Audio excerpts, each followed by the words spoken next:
Hi, I'm Lainey Harper, and this is Harper's Handcrafted Projects. Today we're going to make a welcome sign. I'm so excited. My BFF Becky is the inspiration. She got this adorable sign for her housewarming. Her last name is Hahn, and that's rooster in German, and so they replaced the O with a rooster. Clever and adorable. Her sister-in-law had to have one, so we have to make one. Let us get started. We're gonna use some power tools. We're gonna do a little bit of woodworking, a little bit of crafting, a little bit of stenciling. It's just a smorgasbord of things that we will be doing today. I am stoked. Let's talk about the things you need to get this stuff done. You'll need 2 pieces of fencing, some sort of backing material, screws, paint, stencils with brushes, and a couple of power tools to help get the job done, including a power drill with a countersink bit, a orbital sander with sandpaper, varying grits, and a circular saw, my favorite saw.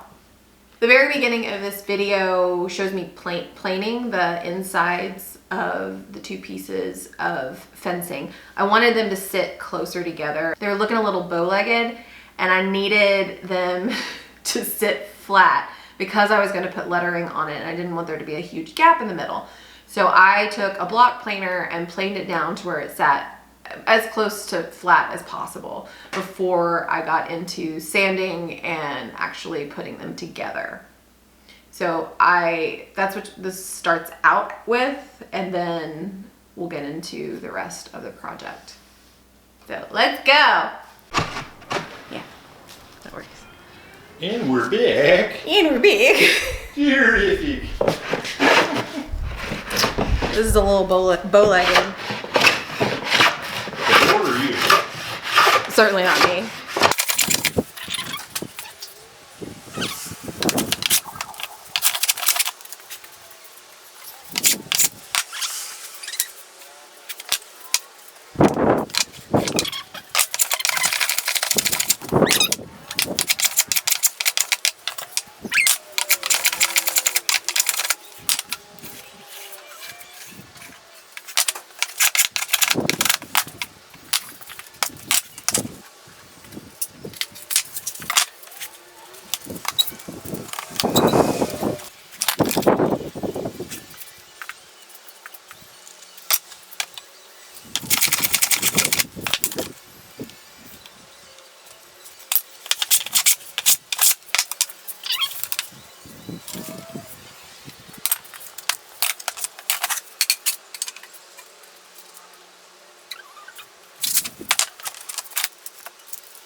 Okay, so what I did was I used an orbital sander with a 220 grit. You can always tell on the back because it says it's 220 pieces of grit per square whatever. I'm guessing inch. And the higher the number, the finer the grit. The lower the number, the more coarse. So my dad has a planer, and I took these through them to kind of get the crud off of them from Home Depot, and it was pretty rough and pretty gross. I was using gloves when I did that, so I would definitely use gloves before you get it down to at least 80 to 100 grit, because you don't want any stickers. They're not fun to get out. So always use glasses, a mask. You don't want to get the dust in your mouth or you'll be coughing it up for weeks, or at least a week. And so I hit it with an orbital sander. That's my sander of choice. People use other ones, but I like that one. So when you're doing this, don't be afraid to actually mark on the wood so you don't forget what side is which, because once you sand it down and it's like, ooh, it's all smooth and pretty and I can paint on it, then you lose where it's supposed to meet. And I've done it a couple times, that's why I know. So these are ready to put together. So what I've done is I've taken this is stuff that I just have left over, but I think this is a 3/8, what does it say on the back? 3/8 of an inch 2x2 pine piece of like hobby wood. and rigid.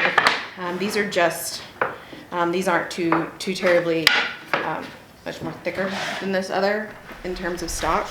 So it doesn't make it super beefy, because if you use a 2x4, it would just really be back heavy. So this is at least keeps it a lower profile whenever you set it up against the wall. So what we're gonna do, so we know that from my little marks right here that say inside, that this is gonna be the front. So I need to flip it over and attach it. So I've pre-drilled some holes, not all of them. So first we gotta make our marks. So I looked at this. I always lose my tape measure, so I got a tool belt. So I measured this, and together they're about 11 inches, and I didn't want to hit right on the side. So I was like, okay, 10 inches seems about right, and then I can split the half-inch difference on either side. So I'm going to cut these pieces down to 10 inches, and we're going to use a circular saw to do that. We're going to take this and measure out 10 inches across, because it's going to be the width of our backing to hold the two planks together. And then what I want to do is also drill holes about 1.5 inches in, to where it's got some good solid screws that are going to be kind of in the middle of the two boards, so it'll be even. So what I've done already is pre-drilled some holes. But first we're going to cut these to length. So eye protection, ear protection, and for these I've gone ahead and marked the line. And when you're using a circular saw, I use Ruby because I like it. My dad first gave me a power drill when I was in college, and I just stayed with it. So this is my circular saw, super easy, pretty light. I can actually manage it. For something this small, probably need to clamp it down just so it doesn't get away from me.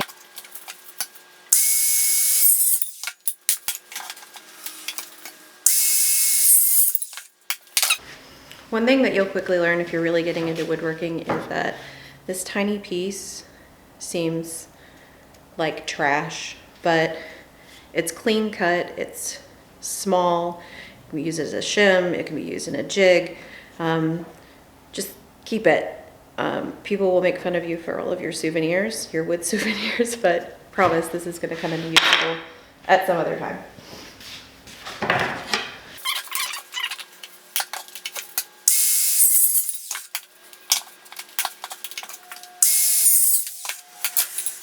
We have 4 backers to hold our two boards together.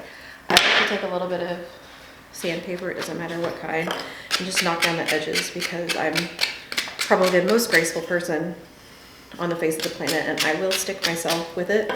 So I would take the opportunity to do it now before it gets all put together and you can't reach all the parts. So what we're gonna do is, I have these itty bitty,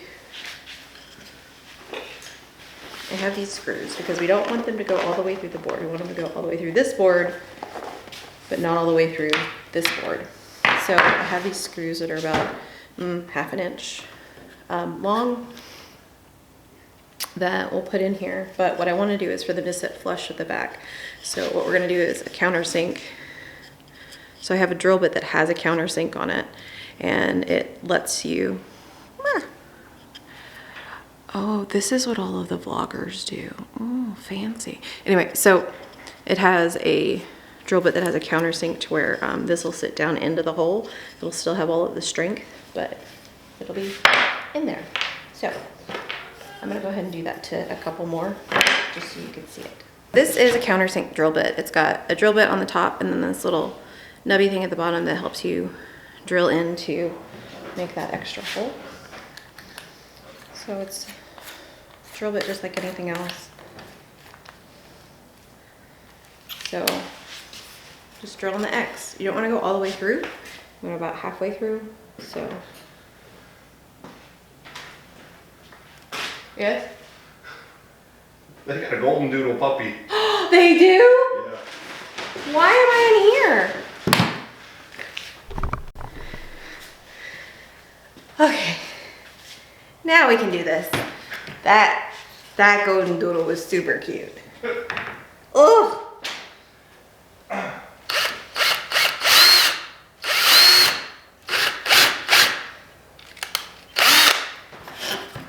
So you want the hole to go all the way through, but you don't want the countersink to go all the way through. Otherwise you'll have a really big hole and your screw won't stay in.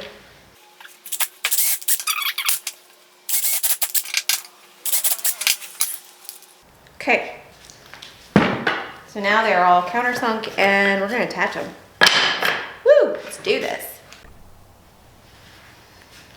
Okay, so I also marked the back because once I was flipping these around, I was like, well, let's go ahead and do that.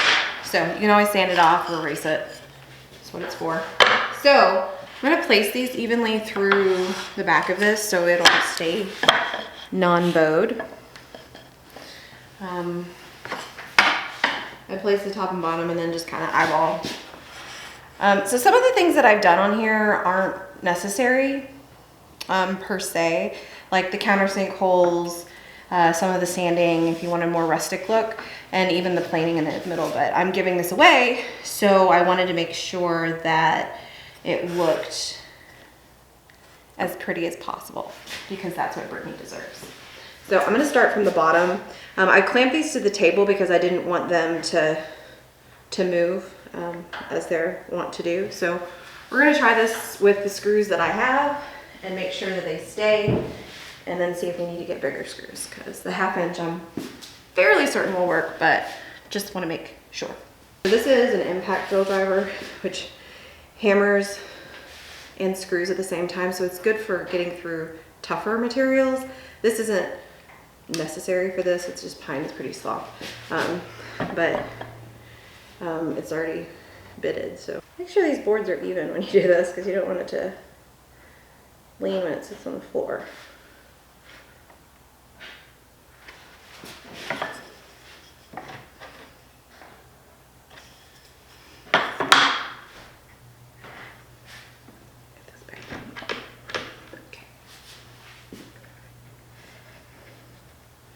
So I didn't do this all the way in just yet, so I'll probably give it another little extra bump, but I wanted to make sure this is even when I put it on. Even though it's going on the back, I'll know. So here it went instead of just that's the drill driver. That's the drill part, or the driver part of the drill driver. So that looks like it's gonna stay. So we're gonna get the rest of these on here and make sure that it's everything we could ever want.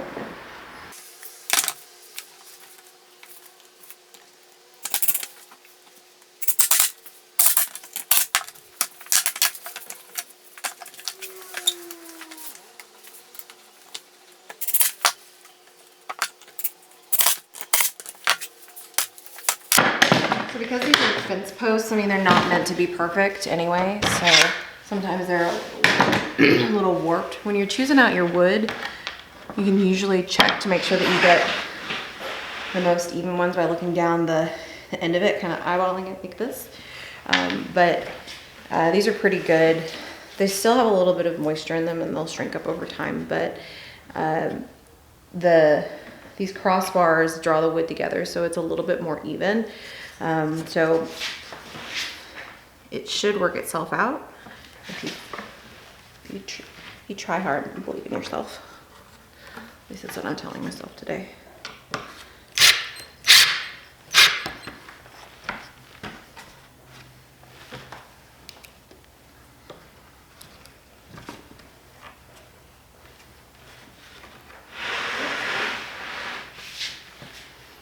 So you can see that these are not quite even. There's a little bit of a lip between the two of them, and when you drag this in there, it usually gives them a little bit better together. So now we have a canvas. Ta-da! So nice, lightweight, isn't gonna break you or anything else. Could lean right up against it. So now I gotta figure out what we're gonna put on it. I mean, I know what I'm gonna put on it, but in terms of what order. All right, so I've painted it red. It looks awesome. I use spray paint. It's just a rattle can of Rust-Oleum. It's called Cherry Red or something. This is to Brittany's specifications, so that is what she wanted. I couldn't find any stencils that I liked for the letters. I used my Illustrator program on my computer to create letters that I liked that were the right size. I took the entire measurement and divided it. I subtracted the space that I wanted between each letter and then divided it by 7 letters plus Han, and have printed them out and laid them out. So the next thing I'm going to do is create stencils. I went to Hobby Lobby, one of my other favorite places to go, and I got this stencil blanks that will allow me to make my own stencils. So I think I can get 2 letters off of each sheet. It was only $4, so I'll have some left over. So next, we will create the stencils and attach them to this to be painted. I have adhered this paper copy with painter's tape to a piece of this stencil material. It's nice, it's light. I figure if I wanted to do this a second time, I wanted to keep this. So who knows how many things I'm gonna make for my BFF Becky or other members of the Han family. So I'm just gonna take this X-Acto knife and go over the paper.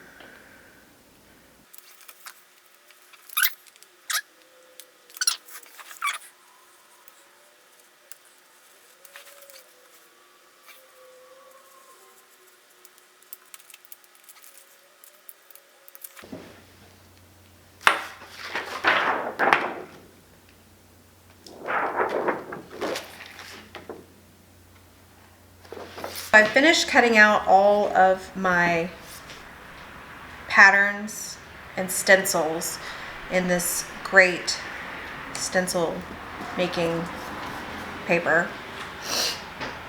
It's really nice because I've done it before where I just covered everything in painter's tape and then cut out the letters, and it's good for once and that's it. It was helpful for more intricate stuff, but especially with letters and things that you might use again, it's probably worth the investment. We'll see, I guess. So everything's taped down. I put some double-sided tape on some of the parts that wanted to like pop up. Part of this is being gentle with it and making sure that you go directly up and down and not side to side like you would a paintbrush, because you want it to take the shape of the pattern. So we're going to do this all the way down and see how this dries up, and then see if it needs a second coat before we take it off. And then we'll have the big reveal. It'll be great.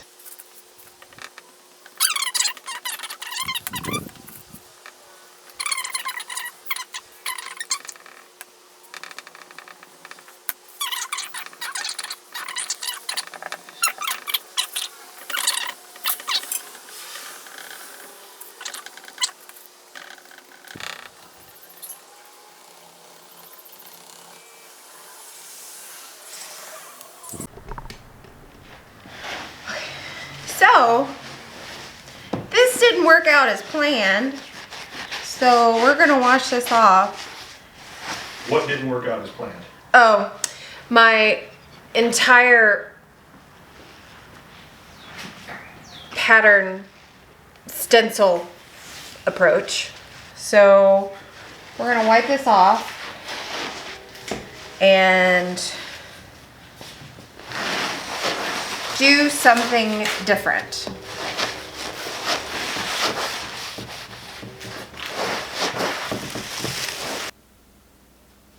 We wiped everything off, and I researched a couple different ways to get the stencils to look better. they were coming out super raggedy around the edges, and I just didn't know what I needed to do. There was one school of thought that said you could put Mod Podge on top of it because it's clear and it'll seal the edges. And then there's another where you can put the base coat on top of it to also seal the edges and then put your paint on top of it. I wasn't having any of that. I tried it, I practiced, I cut out little extra pieces to make other stencils to practice on. No, it wasn't working. So I ended up taping it down and tracing it onto the wood and hand painting all of the letters on there with a brush. This was not my plan, but now I do have beautiful welcome stencils for whatever else I use. But the hand painting, while it took a little bit longer, I think if I had gone that approach first, it would have been a lot shorter overall. So this is a project that should have taken about 5 hours all in, with maybe a little extra drying time for paint. It did not take me five hours. Looking back, I think making the stencils did take a lot of time, and had I had those or just used one out of the box, I probably could have saved a lot of time. I'm okay with my choice. I love how it turned out, and it did take me longer. I want to share with you some of the pitfalls because projects don't happen perfectly every time. Just because this is my highlight reel doesn't mean you guys don't get to see some of the stuff where I mess up. It's super fun. But don't be afraid to make mistakes. Wash it off, start over, and now we have a beautiful sign that now lives with the Hans. Well, I couldn't be happier with the outcome. And hopefully my friend's front door will look even prettier as a brand new Han. Congratulations, Brittany and Josh. Oh, that's all I got for today. Thanks for joining me today. I will be coming out with more stuff soon. And when I do, you'll be the first to know. If you subscribe or add the notification button or like my... I gotta figure out where all these buttons are.